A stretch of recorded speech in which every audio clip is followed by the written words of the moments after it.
What is going on, you guys? AK40 Kevin here in the gamer heaven. Today I want to talk to you about why using your smartphone that you already have is a very, very good idea when you are planning to stream or start making YouTube videos. We're going to go over the 4 camera options that you have when you are going to be streaming. Then I'm going to talk about why using the smartphone that you already have is probably the best out of all those. Most importantly, I'm going to walk you guys step by step getting started using your phone as a webcam for streaming or YouTube. Let's get it.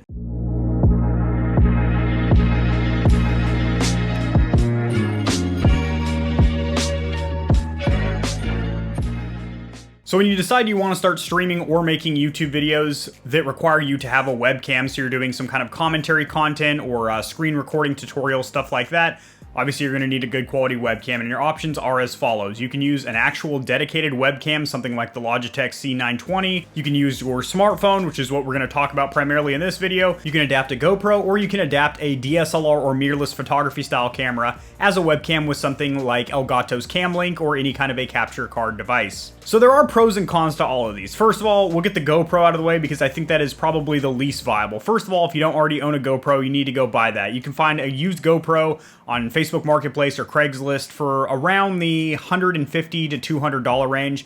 Cheaper if you go with an older like Hero 4 or something like that. Selling point of a GoPro is the fact that they have pretty good sensors in them, and they give you a very, very wide angle fisheye lens, or a very, very wide field of view, so you can capture all of your background in your room and whatnot. Now, the downsides for that would be it's an additional purchase if you don't already own a GoPro. You do need to get an adapter for them. Some GoPros, some of the newer versions, you are able just to download a software program and plug them in via USB and use them that way, but the older models will require an adapter block. And while the picture quality is pretty good, it's not as good as some of the mid-grade and flagship phones from Samsung, Sony, TCL, Apple, etc. Also, if you don't want to constantly be changing batteries or having your webcam go down midstream, you're going to need to get a battery adapter kit as well. And while they look good with that wide field of view, whenever you use the medium or narrow field of view, it kind of looks a little bit wonky. I did use my GoPro for a little while, making YouTube videos and streaming, and it looked okay, but when you narrow that field of view, it actually kind of blows everything out to where your face is incredibly zoomed in. It's kind of uncomfortable for everyone involved. Last but certainly not least is using a photography style camera like a DSLR mirrorless. This is going to give you the best picture quality hands down. However, it is the most expensive, as you do need to buy a separate device. It's not already like a smartphone or GoPro that you might have laying around. Generally, the camera you're going to want to look at, it was the golden standard for years when it comes to streaming, was the Sony a5100 that has been discontinued. The a6000 is a bit of a downgrade because if you're going to use it for YouTubing and vlogging and whatnot on the go, it doesn't have the flip-up screen to where you can see yourself as you're talking to the camera. But if you're just using it for a webcam, it's a good option. The 6100 is a very, very good option. However, these cameras are about $800. Like I said, a5100 is discontinued, but you can pick that up in the used market for generally about $600. But then you need to get a Camlink from Elgato. That's about $130 as of shooting this video. However, I just checked, it is on sale on Amazon right now for $105. So everything I'm mentioning will be linked down there in the description below. And then you'll also need to get a dummy battery kit for that to keep it on continuous wall power, since you're going to be streaming with it for hours. And that is about another $40.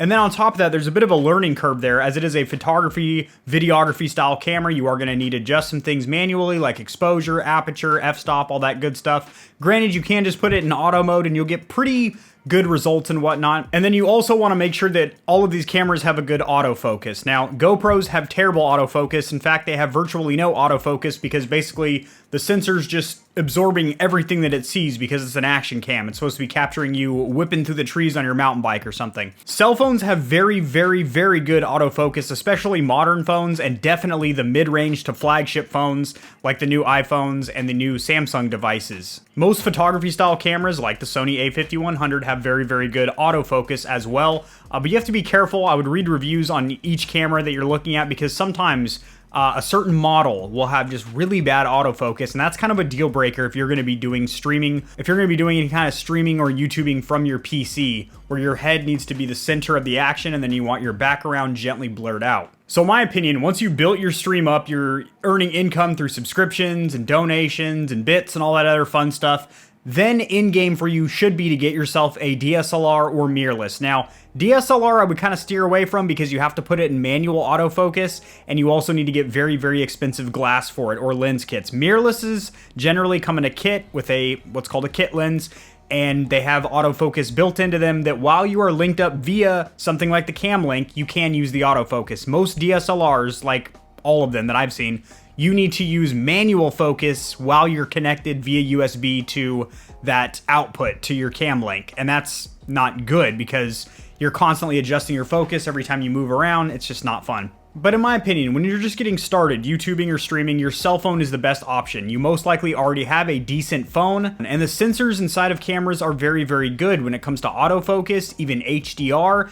And when you adapt your phone with the free application that I'm going to show you today, you can actually select 1080p, 1440, 4K if your phone supports it, like this 10R. And granted, when you're streaming, you're capped to 1080p, 60 frames anyway. However, if your webcam is at 1440 or 4K, when it downscales, it still will look crisper. And also, whenever you zoom into your face, so maybe you're just chatting scene, and OBS is zoomed in on your face a little bit more so you can get that intimate talk with your viewership. When it zooms in on your face, because 4K is 4 times larger than 1080p, it doesn't kind of wash everything out and blow everything out and create a bunch of noise when you're zoomed in, and that's really good. But first I want to talk about how you're actually going to mount your phone to get it as a webcam. So personally prefer something like a stand on my desk because that can also double as a stand for my phone too. So when I'm not using it as a webcam, it can kind of just sit on my desk and be on display. And then also some kind of a mount that's either a tripod or monopod that can extend so you can get it to the exact height you want, and you can either set that on your desk or on the floor and extend that from different angles. You can get kind of a side shot of you while you're playing, looking at your mouse hand if you're doing those crazy snapshots and whatnot. And the coolest thing about this bad boy right here is that this will also be beneficial for you if you're going to be doing some vlogging outdoors, as well as it does double as a selfie stick for your cell phone, and it does come with a Bluetooth remote so you can have it set up and start or stop your videos or pictures in your room. So instead of having to go to your camera and turn it on, you can set everything up, leave your cell phone set up on the tripod, press the remote when you're ready to record. So full disclosure here, Autumn Tech did send me these 2 mounts here. However, this isn't a paid sponsorship or anything. They didn't tell me to say anything about their product. They just sent me out these devices to review, check out, and see if they are up to par. Now, the build quality on these is extremely nice.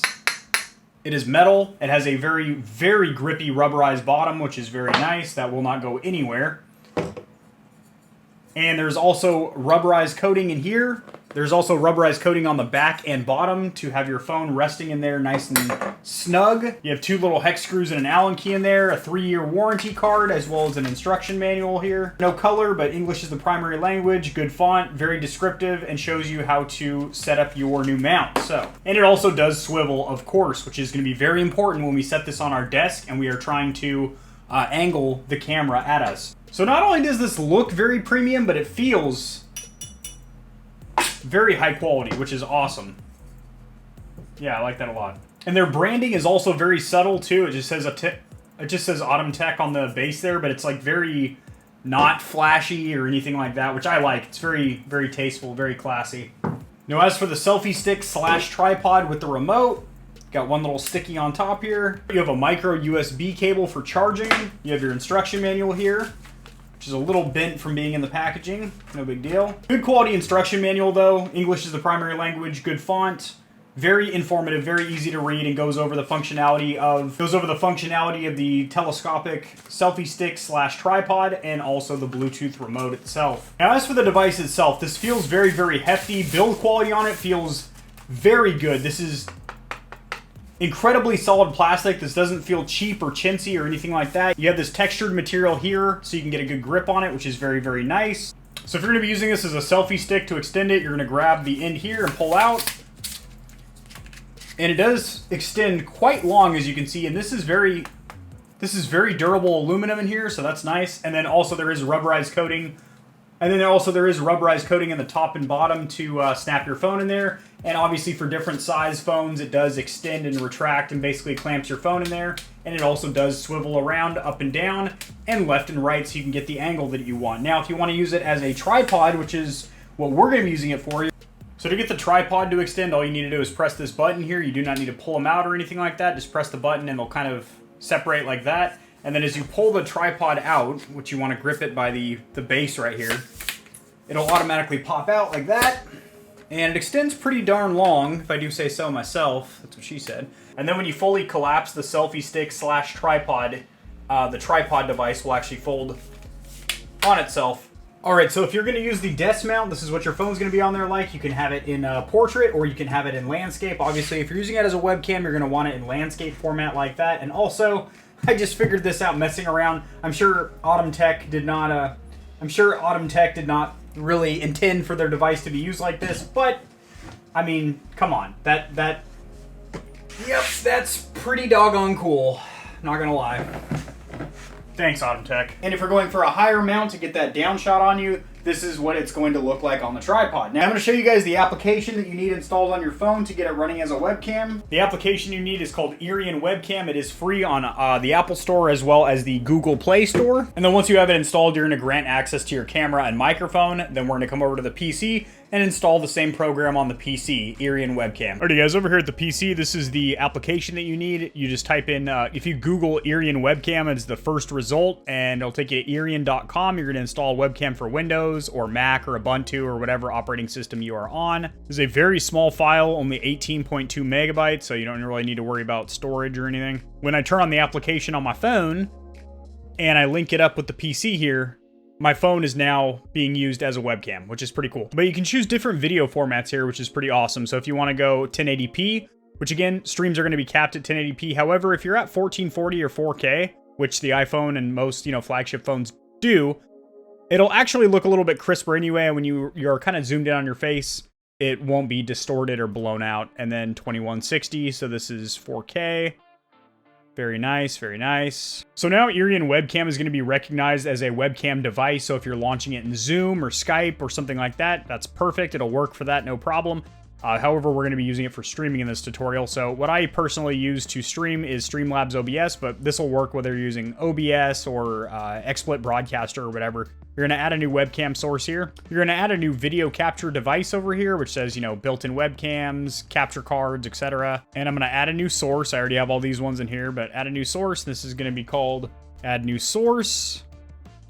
And now I'm going to select from this drop-down over here, Iriun Webcam, and whoa, there it is, looking at my ceiling. And it recognizes the input resolutions at 4K currently. Now, color space, I would recommend putting this at 709, and color range, I would recommend putting this at full. It's going to give you a little bit more natural, rich colors, and also it will help with autofocus, especially in low-light situations. Hit done. Alright guys, so now I have you guys looking at me through my cell phone on the desk. It is a rather low angle, so I probably wouldn't have this be my primary angle. Maybe just, if I at an intermission and I want to converse with you guys or something like that.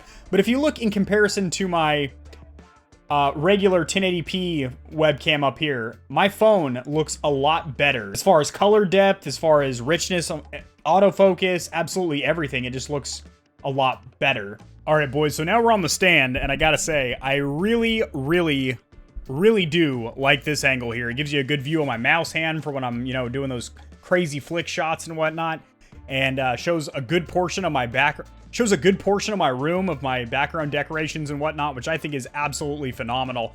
I gotta say, this looks pretty good. I'm liking it more than my little janky webcam up there. Let's hide that bad boy. This is my 1080p webcam. Now we're in my just chatting scene, and I gotta say, I'm liking this quite a darn bit, boys. So this is with all the lights off in my room and just my face being illuminated from my screen, and obviously some of the RGBs that I have in my room and whatnot. And I gotta say, low light performance is also very, very good with this smartphone. Alrighty guys, so I gotta say, honestly, I think it does look pretty doggone good using the cell phone as a webcam. Yes, you guys are on a selfie stick right now. I don't think I've used a selfie stick in like 6 years since they were kind of the hot trend, but hopefully this video is beneficial for you guys. If it was, destroying the like button helps it to get seen by more people, helps me to grow my little channel, which I greatly, greatly appreciate. Subscribe for more content like this. I do a lot of tutorials helping you guys get set up streaming and YouTubing, as well as news in the gaming community and industry. See you guys in the next video. Peace.